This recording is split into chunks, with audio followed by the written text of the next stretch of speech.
সব বন্ধুদের স্বাগত একটা নতুন ভিডিওতে। ভিডিওটা পুরো দেখার অনুরোধ রইল, আর ভালো লাগলে চ্যানেলটা সাবস্ক্রাইব করে পাশে থাকার অনুরোধ রইল। চলুন তাহলে শুরু করা যাক। নিলাম 1 কাপ চিড়ে।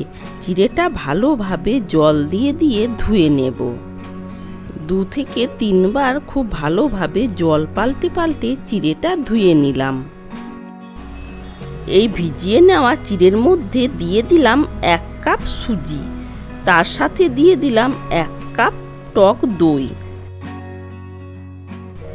এবার এর মধ্যে দিয়ে দিলাম 1/2 কাপ জল।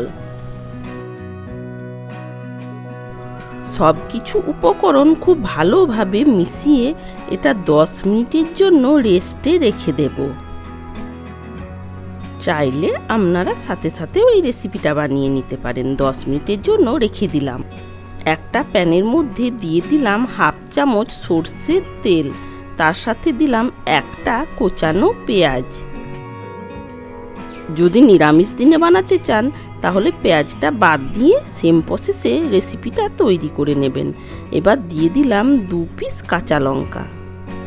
পেঁয়াজটা 1.5 থেকে 2 মিনিট একটু নাড়াচাড়া করে নেব। পেঁয়াজটা 1.5 মিনিট নাড়াচাড়া করে নেওয়ার পর এর মধ্যে দিয়ে দিলাম একটা গ্রেট করে নেওয়া গাজর। গাজরটা দিয়েও একটু নাড়াচাড়া করে নেব। গাজরটা দিয়েও একটু ভেজে নেওয়ার পর এর মধ্যে দিয়ে দিলাম ভাজা বাদাম। ভাজা বাদামটা আমি একটু থেতো করে নিয়েছি। এই রেসিপিতে বাদামটা মুখে পড়লে বেশ ভালো লাগে।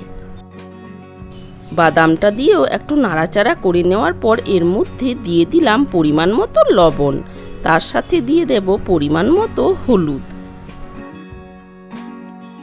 আমি এই রেসিপিতে অন্য কিছু মশলার ব্যবহার করিনি। আপনারা চাইলে জিরে গুঁড়ো, চাট মশলা ওইগুলো দিতে পারেন। একটু নেড়েচেড়ে নেওয়ার পর এর মধ্যে দিয়ে দিলাম 2 পিস গ্রেট করে নেওয়া আলু। আলুটা আগেই সেদ্ধ করে তারপর গ্রেট করে নিয়েছি।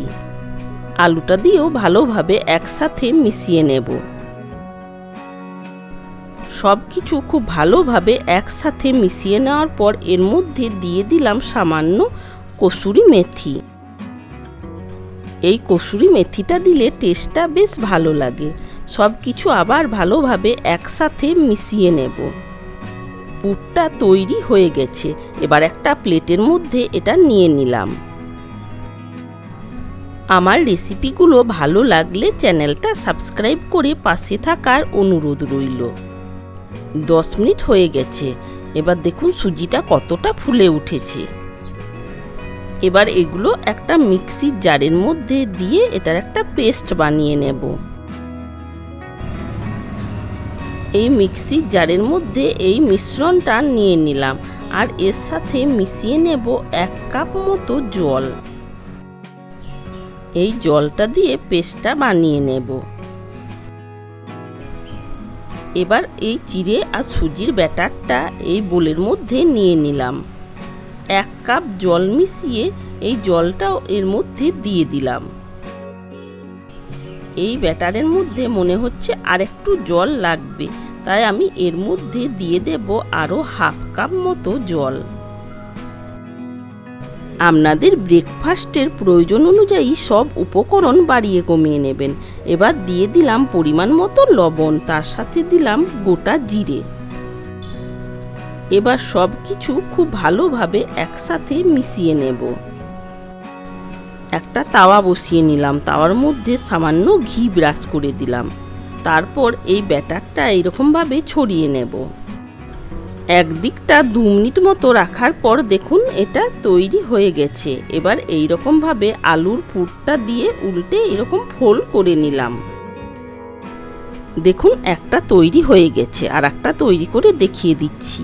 যেহেতু চিড়ে দেওয়া আছে, প্রথমে গরম অবস্থাতে একটু হাতে লেগে যাবে, তারপর ঠান্ডা হয়ে যাওয়ার পর আবার ঠিক হয়ে যাবে। একইভাবে আমি সবগুলোই তৈরি করে নেব। দেখুন সবগুলোই তৈরি করে নিয়েছি। আজকের রেসিপি কেমন লেগেছে কমেন্ট করে জানানোর অনুরোধ রইল।